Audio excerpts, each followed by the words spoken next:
Hello, it's me Amat and welcome to my channel. For today's video, ako ay nagmumukbang ng tahimik dahil ako ay nagbabantay ng patient sa ospital. So, kaya naman, tahimik ako nagbibideo ng aking mukbang kasi ayaw kong makaabala sa ibang mga pasyente dito na katabi ng aking pasyenteng binabantayan. Kaya tahimik ako nagmumukbang kasi bawal ang video, bawal din ang photos, kaya ito tahimik ako sa gilid para hindi makabala at para hindi mahuli. So nagmumukbang ako ngayon ng kanin at gulay. Then makikita nyo may isda din dyan na aking kinakain. Masarap siya, sa totoo lang. Namiss ko magmukbang, kaso hindi ako enjoy ng pag-iingay kasi bawal ang makabala. So pasensya nyo na ang background at talagang maingay ang sasakyan sa labas ng mga bintana, sa labas ng kalsada kasi na malapit ako sa may window.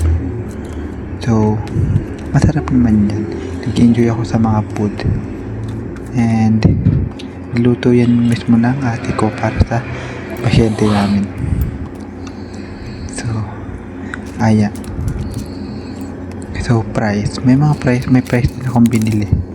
So ayan, dahil matakaw ako for today, ayan ang aking himinukbang, yung mga pagkain na in-order na kuya ko para sa akin. So for today's, hindi ako makapagkain dyan ng ayos. Kumakain ako ng ayos pero hindi ko ma-enjoy, hindi ako makapagsalita kasi baka magising ang ibang tao na aming katabi. Taray, daming ketchup na nilalagay sa price. Iisa lang naman yung price na kakain. So iba talaga ang trip ko no. So ayan, so, takaw ko talaga. Kumain ako ng kanin pero nabukas pa ako ng isa pang 1-piece chicken ng Jollibee na in-order namin. So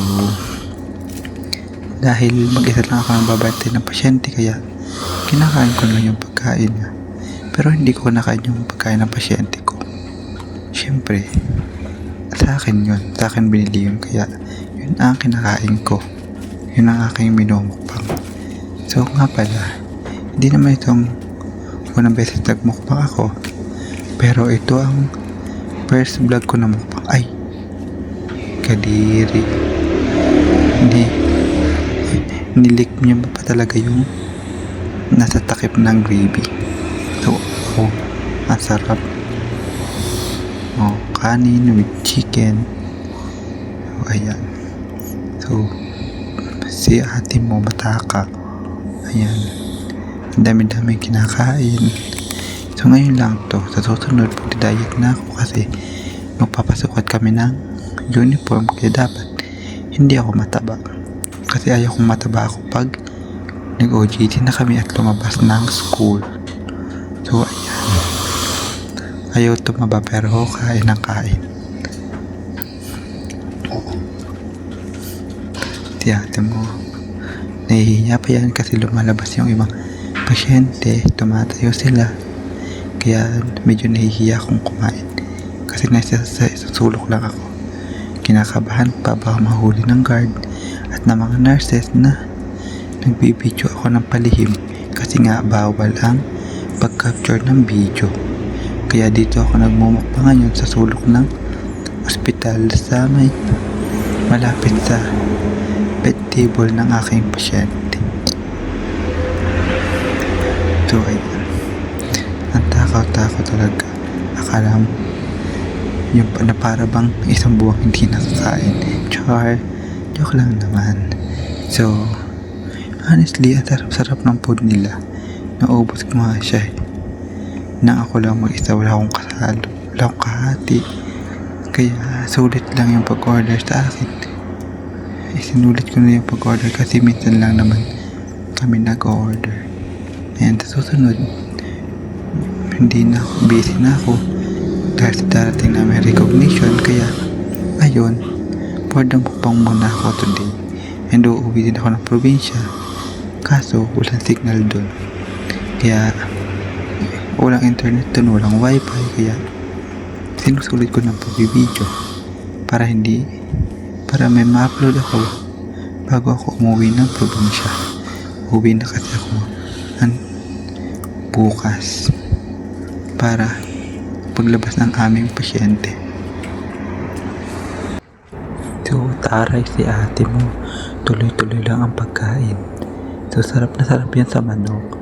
Siyempre naman, sino ba namang hindi masasarapan sa manok ng ating pambansang kain ng manok, ang Jollibee. So, masarap talaga ang manok sa Jollibee dito, lalo dito sa aming bayan sa Rosario, Batangas. So, masarap talaga yung kanilang manok. Tamo, makikita nyo, hindi ko talaga pinalagpas yung manok kasi syempre masarap yung manok dito sa amin, and masarap yung manok sa aming Jollibee. Kulang na lang pati buto, kainin ko na mo sa sobrang sarap. Masarap din pati yung gravy. Yung gravy nila masarap din.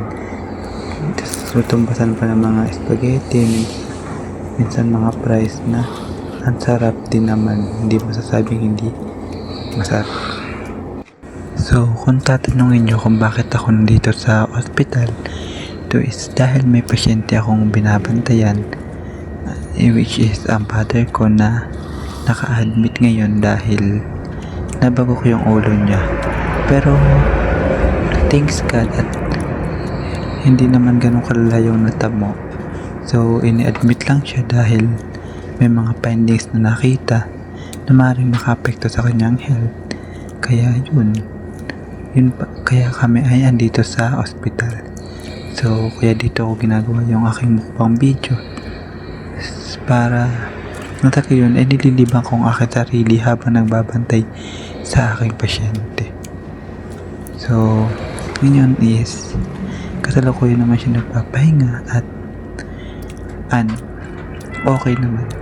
Nakakausap ko naman siya, and sana is patuloy yung kanyang recovery para bukas pagka napuntahan na siya ng doktor, maaari na kami makalabas. So, sana ay pag-pray nyo rin ang kanyang fast recovery. Pag-pray nyo rin ang mabilis ang pagaling ng aking tatay. So, balik tayo sa mukbang video. Ayaw talagang tantan yung manok. Sarap na sarap ako dun sa chicken na aming in-order. So, masarap talaga siya.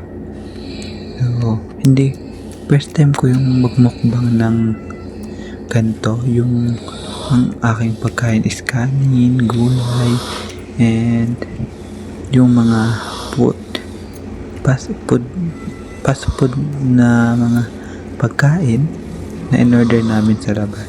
So, first time ko yan. Ngayon ko lang ito nagawa, and palihim pa kasi nga andito ako sa may hospital and bawal ang mag-take ng video, ng photos, pero nagawa ko naman ang paraan na ma-take siya pa para may ma-upload pa sa aking mga followers at subscribe.